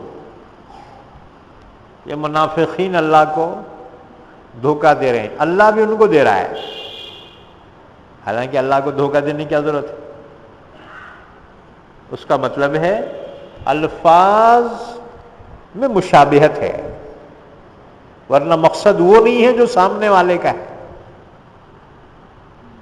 یہ الفاظ کی مشاکلت ہے، ایک جیسے الفاظ استعمال ہوتے ہیں یا اس کی بطور سزا کے ہے۔ واتقوا اللہ، اللہ سے ڈرتے رہو۔ اب یہاں دیکھو، اتنا ظلم برداشت کیا، اب اجازت دی جا رہی ہے انتقام لینے کی، اس میں بھی پابند کیا، خبردار اللہ سے ڈرتے رہو، انتقام میں آ کر کہیں تمہاری جانب سے زیادتی نہ ہو جائے۔ تقوی کی لگام لگائی ہے، ورنہ انسان انتقام میں برابری کا لیتا کیا؟ برابری کا نہیں، پوری زندگی کا لیتا، نہیں سمجھ میں؟ موقع ملا جنابی، پورا طبیعت سے جو ہے انتقام لیتا۔ اللہ نے فرمایا خبردار، یہ سمجھ اللہ تعالیٰ تجھے دیکھ رہا ہے، زیادتی نہیں۔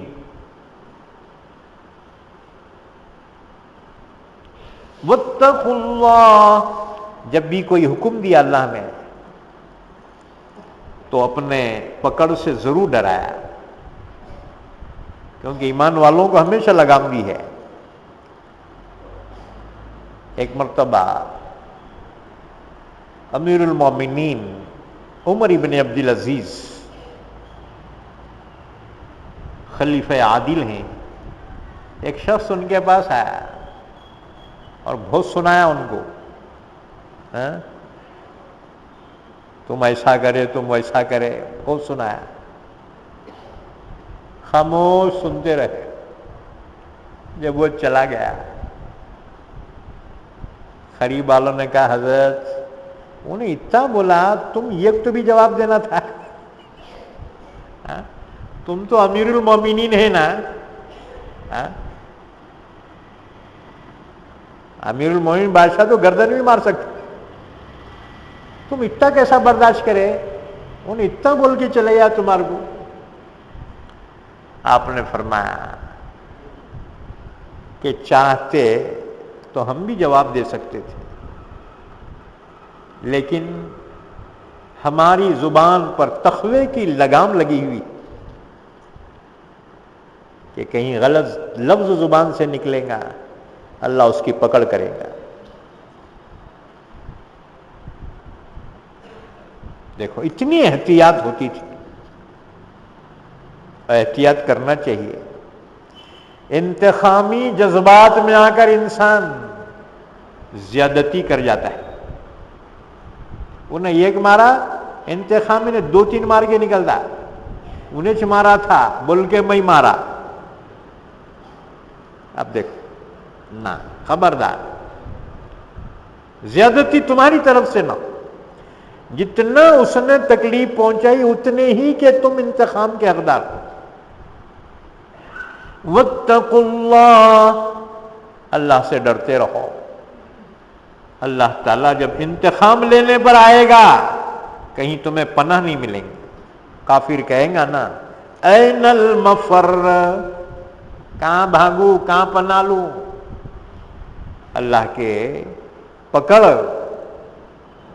سے فرار کہیں نہیں ملے گا, کہیں پناہ گاہ نہیں ملے گی. ایک صحابی رضی اللہ تعالیٰ عنہ اپنے غلام کو ڈانٹ رہے ہیں اور ایک دو مارا بھی اس کو. پیچھے سے آواز آئی, ابن مسعود تیرا جتنا اس پر قابو ہے اس سے زیادہ تجھ پر اللہ کا قابو ہے. پلٹ کے دیکھا رسول اللہ صلی اللہ علیہ وسلم, آپ فرما رہے ہیں کہ تیرا جتنا قابو ہے اس پر اللہ کا قابو اس سے زیادہ تجھ پر ہے. لہذا حد سے تجاوز نہیں کرنا چاہیے. انتقام بھی ہو برابری سرابری کا ہو, اس میں زیادتی نہیں. اللہ سے ڈرو. جو شخص اللہ سے ڈرتا ہے اس کے ہاتھ سے ظلم نہیں ہو سکتا, جھوٹ نہیں ہو سکتا, دھوکہ دہی نہیں ہو سکتی, چال بازی نہیں ہو سکتی. اللہ کا خوف جس کے دل میں کہ اگر میری غلطی ہوگی تو اللہ پکڑ کرنے والا ہے. جو خدا کا خوف رکھتے ہیں ان سے عام طور سے غلطیاں بہت کم ہوتی. آخر انسان ہے, نفس ہے, شیطان ہے, سب لگے ہوئے ہیں, غلطی ہوتی ہے. لیکن خوف خدا ایک ایسی چیز ہے کہ انسان بہت سی غلطیوں سے رکتا ہے. اس لیے جہاں جو بھی حکم بیان کی اللہ نے قرآن میں, وہاں تقوی کی برابر تاکید فرمائی. واتقوا اللہ, اللہ سے ڈرتے رہو. وَاعْلَمُوا أَنَّ اللَّهَ مَعَ الْمُتَّقِينَ, اور جان لو اللہ متقیوں کے ساتھ. اب دیکھو, اب تک ظلم سہتا رہا, اب انتقام کی اجازت ملی. اب انتقام لینا بولے تو اللہ اور ڈرا رہا.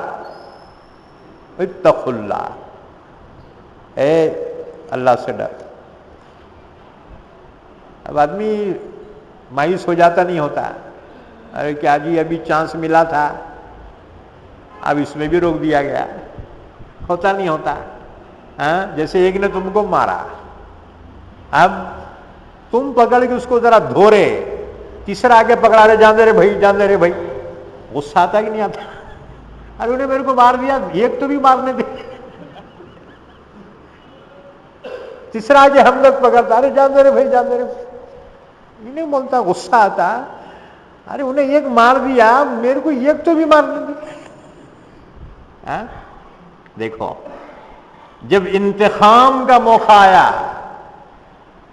اللہ نے پھر ڈرایا کہ اس موقع پہ اللہ سے ڈر. اب مایوس ہوتی نہیں, ارے کیا جی اللہ بھی نہ کو بڑا.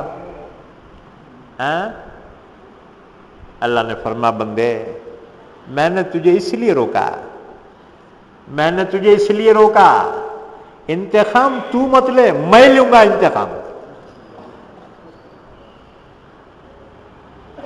اگر بندہ اپنا انتقام خود لے اللہ اسے چھوڑ دیتا ہے، اچھا جا دونوں نمٹا لے، جاؤ دونوں مرو کھپو، دونوں جاؤ۔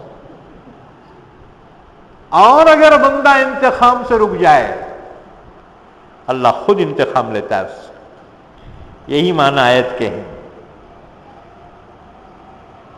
وَاعْلَمُوا أَنَّ اللَّهَ مَعَ الْمُتَّقِينَ، اللہ متقیوں کے ساتھ ہے۔ اللہ کا ساتھ ہونے سے کیا مراد؟ اس سے مراد ہے اللہ کی نصرت، اللہ کی مدد۔ جیسے صبر کرنے والوں کے ساتھ، ان اللہ مع الصابرین، بے شک اللہ صبر کرنے والوں کے ساتھ میں، یعنی اللہ اس کی مدد کرتا ہے۔ اللہ کے ساتھ ہونے سے مراد اس کی نصرت اور مدد۔ ایسی متقیوں کے ساتھ بھی اللہ کی مدد ہے جو اللہ سے ڈرتے ہیں، کسی پہ ظلم نہیں کرتے، انتقام کا اختیار ہونے کے باوجود انتقام نہیں لیتے۔ اللہ تعالیٰ کی نصرت و مدد اس کے ساتھ ہوتی، اور اللہ کی نصرت جس کے ساتھ ہو جائے اللہ اس کو غلبہ بھی عطا فرماتا ہے۔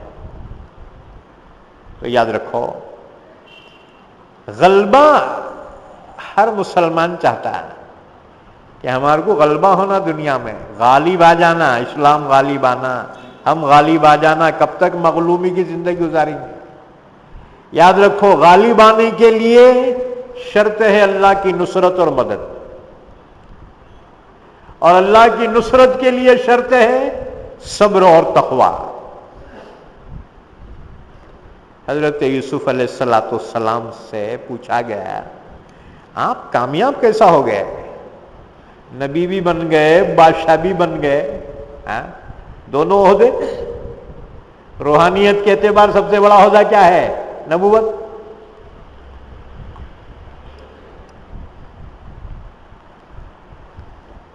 دنیاوی اعتبار سب سے بڑا عہدہ کیا ہے؟ بادشاہ۔ حضرت یوسف علیہ السلام تو اتنے مظلوم تھے کہ بھائیاں اٹھا کے کنویں میں پھینک دیے تھے، اتنے مظلوم۔ اللہ نے وہ مقام عطا فرمایا یوسف علیہ السلام کو کہ وقت کے پیغمبر بھی ہیں، وقت کے بادشاہ مصر بھی ہیں۔ پوچھا گیا یہ مرتبہ کیسا ملا آپ کو، اتنا بڑا مرتبہ؟ آپ نے کہا 2 وجہ سے ملا، اور اللہ ہر ایک کو دیں گا، یہ 2 باتوں کی وجہ سے۔ قرآن کی آیت سورہ یوسف، انہ من یتقی ویصبر، یوسف علیہ السلام کی ترقی کا خلاصہ، انہ من یتقی ویصبر، تقوی اور صبر۔ یوسف علیہ السلام نے اتنے ظلم سہے ہیں، اپنوں سے، پرایوں سے، یہاں تک کہ بلا قصور کے 12 سال جیل میں رہے، کوئی قصور نہیں تھا، 12 سال جیل کا اندازہ لگا۔ ہم میں سے ایک دن گیا نا، مچھرا ایسا کاٹتے اسے چھٹی کا دودھ آنا بیٹے نہیں، 12 سال کیسے رہیں گے وہ بھی بلا کسی جرم کے؟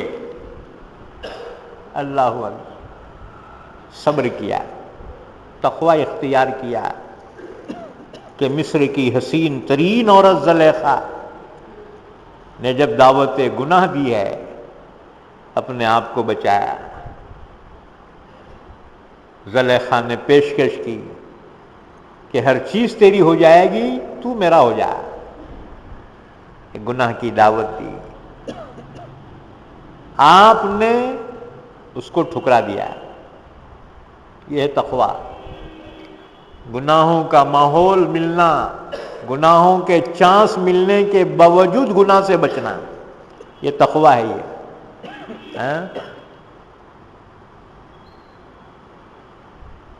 صرف آسان عبادتیں کرنے کا نام تقویٰ نہیں ہے، یہ تو کوئی بھی کرتا ہے، ہم سے زیادہ دوسرے کر رہے. ہماری قوم کب اٹھتی؟ جماعت کو 5 منٹ کم ہے تو اٹھتی، اور بہت سارے تو اٹھتے ہی نہیں. دوسری قومیں تو ہمارے سے 2 گھنٹے پہلے اٹھتی. جی ہمارے سے 2 گھنٹے پہلے اٹھتے ہو، ہماری آنکھیں ملتے رہتے، ان کا ناشتہ ختم ہو کے باہر نکلتے ہو. اتنی محنت ہو نہیں. ہم عبادت کریں تو کیا کمال کرے جی. عبادت کرنا مشکل نہیں ہے، بڑا آسان ہے. اتنی بات ہے تھوڑی عادت پڑ جانا. عادت پڑنے تک ہی مشکل ہے نماز.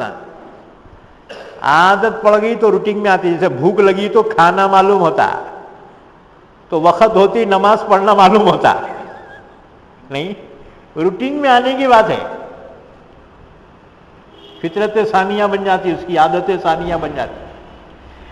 لیکن جہاں گناہوں کا ماحول ہے، گناہوں سے اپنے آپ کو بچانا، یہ بہت بڑی بات ہے. پورا ماحول گناہوں کا، پوری آزادی، ایسوں میں اپنے آپ کو بچانا، یہ ہے تقویٰ. اللہ تعالیٰ کی نصرت و مدد صبر اور تقوی کے ساتھ. ان اللہ مع الصابرین وَاعْلَمُوا أَنَّ اللَّهَ مَعَ الْمُتَّقِينَ. اللہ کی مدد صبر کرنے والوں کے ساتھ اور تقوی والوں کے ساتھ. تو معلوم ہوا غلبہ اس کا دار و مدار ہے اللہ کی نصرت و مدد پہ، اور اللہ کی نصرت و مدد کا دار و مدار ہے تقوی اور صبر. اب یہ پرسوزر نہیں کر کے بولتے ہمارا کام بن جانا. پرسوزر تو کرنا پڑے گا. اسباب والی دنیا ہے، آسمان سے سندہ نہیں ٹپکتے. 14-15 سال گھسنا پڑتا تب جا کے سند حاصل ہوتی. آپ انجینئر بن گئے ہیں، آپ ڈاکٹر بنے ہیں، آسمان سے ڈگریاں جو ہے، ڈگریاں کی بارش ہوتی کیا؟ کتنی محنت کرنا پڑتا ہے. تو تقویٰ کیا آسان ہے؟ اللہ کی نصرت اور مدد تک پہنچنا، غلبے تک پہنچنا کیا آسان ہے؟ یہ ایدی لوگوں کے عقیدے اور خیالات ہیں کہ اللہ نصرت و مدد فرما. اور سمجھتے اب گیٹ سے باہر نکلتی ہونا مدد ہم اللہ کی. پرسوزر تم پورا کرنا.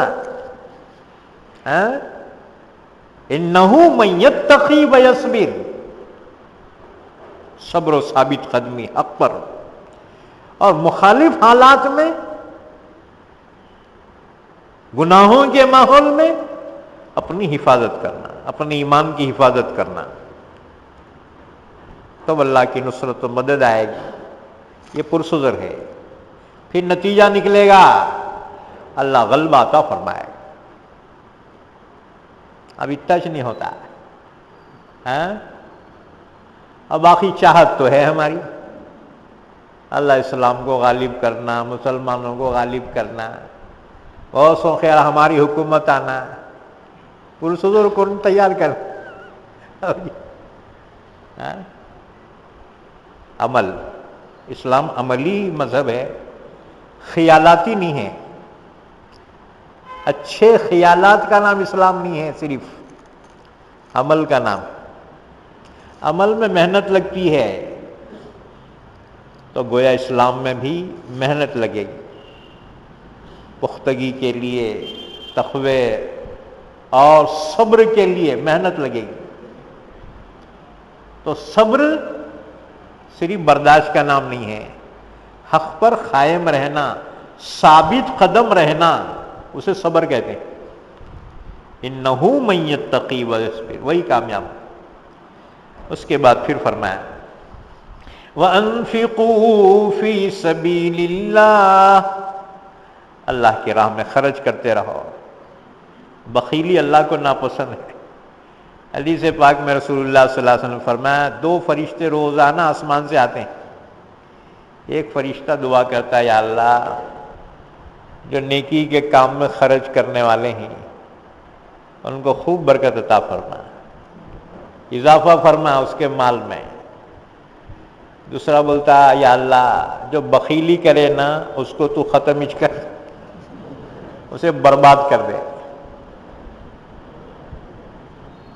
دوسری حدیث رسول اللہ صلی اللہ علیہ وسلم فرمایا سخی اللہ کے قریب ہے، جنت کے قریب ہے، لوگوں کے قریب ہے، اور جہنم سے دور ہے۔ اور بخیل اللہ سے دور ہے، جنت سے دور ہے، بندوں سے لوگوں سے دور ہے، اور جہنم کے قریب۔ سخاوت کی صفت پیدا کرنا راہ خدا میں، راہ خدا میں خرچ کرنا بولے تو ہمارے کو پھانسی پہ لٹکائے جیسا ہوتا ہے، اور لذتوں میں برائیوں میں اس میں اڑانے میں بہت بہادر ہیں ہم۔ لاکھ لگ رہے، ارے 2 لاکھ لگنے دو، اس میں ہم بہت۔ اب یہاں تفسیر ہے، کہیں حدیث کی مجلس ہے، 5 پیسہ خرچ کرنا نہیں ہوتا ہے۔ وہ قوالی رہندے، ارے وہ بمبئی کی بلا مئی دے چھوڑ، 1-2 لاکھ روپے مسلمان ڈالا وہاں۔ یعنی اسے جو ہے نیکی میں مزہ نہیں آ رہا، اسے گناہوں میں مزہ آ رہا ہے، اس میں اس کا مال برباد ہو رہا ہے۔ اللہ نے فرمایا انفقو، اللہ کی راہ میں خرچ کرو، وَأَنفِقُوا فِي سَبِيلِ اللَّهِ، اللہ کی راہ میں خرچ کرو۔ ہر وہ کام نیکی کا اس میں خرچ کرو، اپنے اہل و عیال پہ خرچ کرو، جن کے حقوق ہیں ان پہ خرچ کرو، یہ بھی راہ خدا میں خرچ کرنا ہے۔ اللہ کا حکم ہے، حدیث پاک میں ہے، حضور صلی اللہ علیہ وسلم نے فرمایا اپنے بیوی کو لقمہ کھلاتا ہے اس پہ بھی اجر ہے۔ صحابہ نے کہا یا رسول اللہ اس میں بھی ثواب ہے؟ آپ نے فرمایا ہاں، اللہ نے اس کے ذمے روزی رکھی ہے اہل و عیال کی، اس نیت سے کھلا رہا ہے، اس پہ بھی اجر و ثواب، کہ اللہ کی اطاعت میں ثواب۔ ہم دیکھو وَأَنفِقُوا فِي سَبِيلِ اللَّهِ، سبیل اللہ سے مراد ابن عباس فرماتے ہیں جہاد ہے۔ باقی مفسرین نے فرمایا فی سبیل اللہ عنوان عام ہے، اس میں تمام وہ خرچ آ گئے جو دین کے لیے ہو، اللہ کی رضا کے لیے ہو۔ وَلَا تُلْقُوا بِأَيْدِيكُمْ إِلَى التَّهْلُكَةِ، اپنے آپ کو ہلاکت میں مت ڈالو۔ کیا مانے؟ ایک معنی تو یہ ہے کہ خودکشی نہ کرو، کہ خودکشی حرام ہے، جان اللہ کی ہے، تم کون ہو اسے برباد کرنے والے؟ امانت ہے، خودکشی حرام ہے، مردار موت کہلائے گی، اس کے باوجود اس کی نماز جنازہ پڑھی جائے گی، ہاں جی، کفن دفن کیا جائے گا، اس کا معاملہ اللہ کے درمیان، ظاہر شریعت کے مطابق اس کے ساتھ معاملہ ہوگا، لیکن یہ مردار موت ہے، خودکشی، اپنے آپ کو ہلاک کرنا۔ اچھا، دوسرے معنی آیت کے یہ ہیں اپنے آپ کو ہلاکت میں مت ڈالو۔ اس آیت شریفہ کا شان نزول حضرت ابو ایوب انصاری رضی اللہ تعالیٰ عنہ نے بیان کیا۔ ابو ایوب انصاری رضی اللہ تعالیٰ عنہ فرماتے ہیں، اس روایت کو ابو داؤد اور ترمذی، ابن حبان اور حاکم نے بیان کیا۔ ابو ایوب انصاری رضی اللہ تعالیٰ عنہ کی روایت ہے، یہ آیت شریفہ ہم انصار کے بارے میں نازل ہوئی ہے۔ اس کا قصہ یوں ہوا تھا، جب اللہ تعالیٰ نے اسلام کو غلبہ دیا اور حامی اسلام بکثرت ہو گئے، صحابہ کی تعداد بڑھ گئی ایمان والوں کی۔ ابو ایوب فرماتے ہیں ہم میں سے بعض لوگوں نے ایک دوسرے سے سرگوشی کی کہ اب تو اللہ نے اسلام کو غلبہ دے دیا ہے، لہذا اب جہاد کی ضرورت نہیں رہی، اور زمانے قتال میں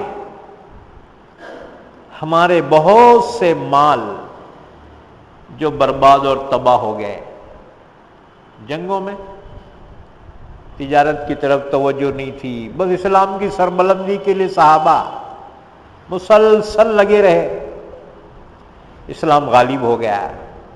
اب صحابہ نے سوچا بس اب دین تو غالب ہو گیا، اب ہمیں اپنی تجارتوں اپنی کھیتیوں کی طرف لگنا چاہیے جو ہم سے اب تک چھوٹ گئی تھی نا،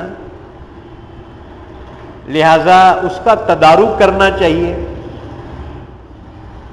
اللہ نے اس پر یہ آیت شریفہ نازل فرمائی،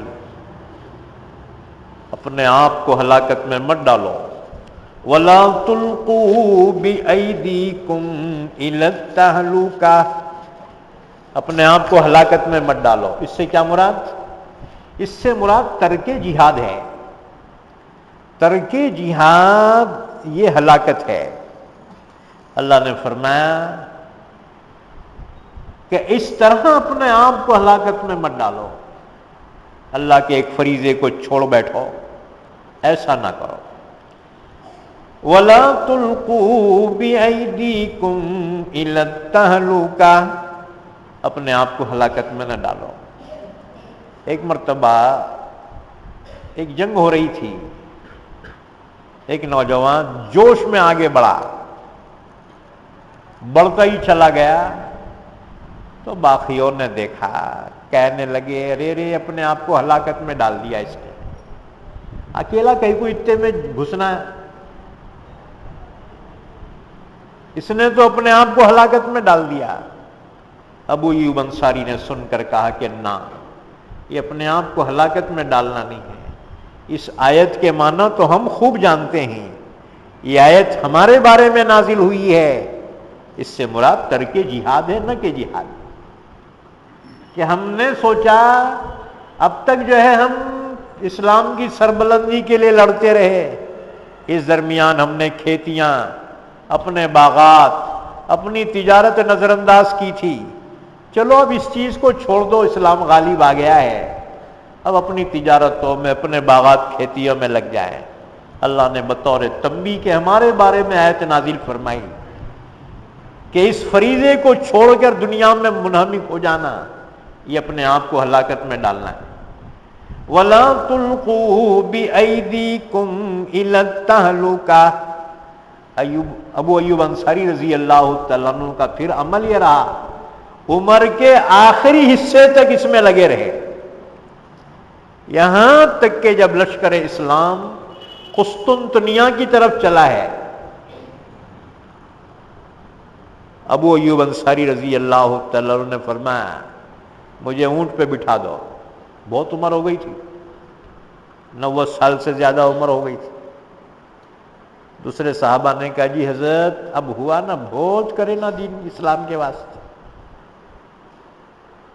انہوں نے کہا نا، یہ آیت مجھے ابھار رہی ہے، وَلَا تُلْقُوا بِأَيْدِيكُمْ إِلَى التَّهْلُكَةِ، ترک جہاد کے ذریعے سے اپنے آپ کو ہلاکت میں مت ڈالو، اس فریضے کو نہ چھوڑو۔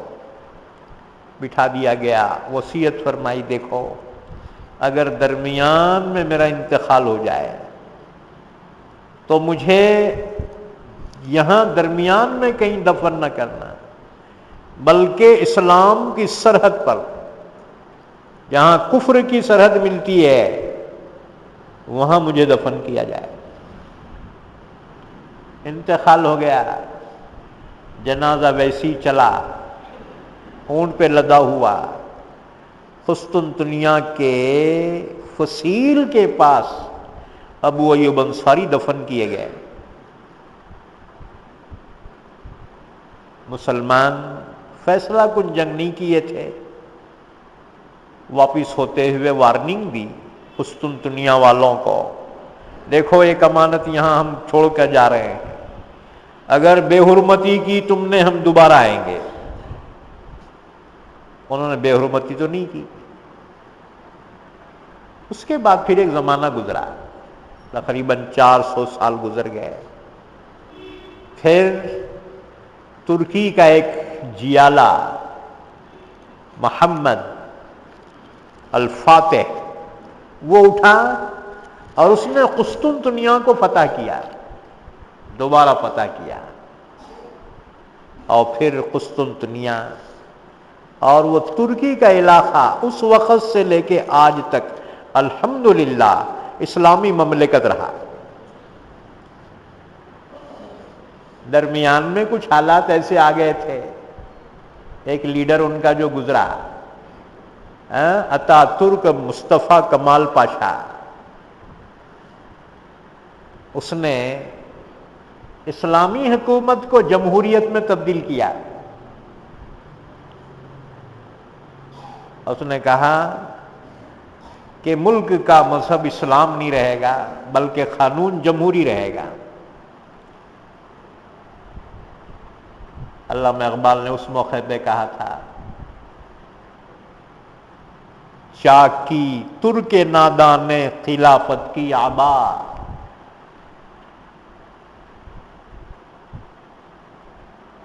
اس کے بعد پھر جو ہے پھر اسلام ہے۔ الحمدللہ آج بھی وہ علاقے میں اسلام ہے۔ ابو ایوب انصاری رضی اللہ تعالیٰ عنہ کی قبر مبارک وہیں پہ ہیں قسطنطنیہ میں۔ تو یہ ہے وہ صحابہ نے گویا قرآن پر عمل کرنے کا حق ادا کر دیا، ورنہ مجھے واپس نہ لوٹانا، وہیں سرحد پہ دفن کرنا اگر میری موت ہو جائے۔ موت واقع ہوئی، مدینے کے صحابی، نبی کے میزبان ابو ایوب انصاری اللہ کی راہ میں انتقال کر گئے، اور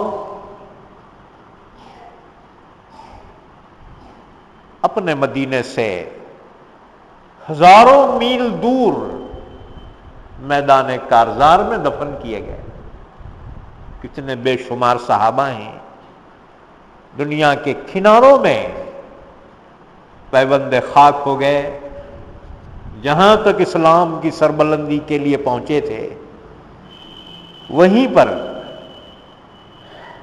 زیر زمین ہو گئے۔ تو یہ اللہ تعالیٰ کا منشا، وَلَا تُلْقُوا بِأَيْدِيكُمْ إِلَى التَّهْلُكَةِ، اپنے آپ کو ہلاکت میں مت ڈالو ترک جہاد کے ذریعے۔ وَأَحْسِنُوا، نیک عمل کرتے رہو، إِنَّ اللَّهَ يُحِبُّ الْمُحْسِنِينَ، بے شک اللہ نیک عمل کرنے والوں کو پسند فرماتا ہے۔ اللہ سے دعا ہے اللہ ہم سب کو قرآن سمجھ کر عمل کرنے کی توفیق عطا فرمائے۔ اللہم صلی علی محمد وعلی آل محمد بارک وسلم۔ اللہ ہمارے گناہ کو معاف فرما، خطاؤں سے درگزر فرما، ہمارے مرحومین کی مغفرت فرما، ہمارے بیماروں کو شفائے کامل عطا فرما، پریشان حالوں کی پریشانی دور فرما، حاجت مندوں کی حاجت روائی فرما۔ اے اللہ بے اولادوں کو نیک اولاد عطا فرما، ان کی بیماریوں کو دور فرما، ان کی جائز تمنا کو پوری فرما، رکاوٹوں کو دور فرما۔ اے اللہ جو بن بیاہی بچیاں معاشرے میں بیٹھی ہیں اللہ ان کے لیے اچھے رشتے عطا فرما، ان کے نکاح کے فیصلے فرما، حاضرین مجلس اور حاضرات کی جائز تمنائیں دلی مرادوں کو پورا فرما۔ جب تک زندہ رکھ ہم تمام کو اسلام کو زندہ رکھ، خاتمہ ایمان پر فرما۔ صلی اللہ علی نبینا محمد وعلی آلہ وصحبہ اجمعین برحمتک یا ارحم الراحمین۔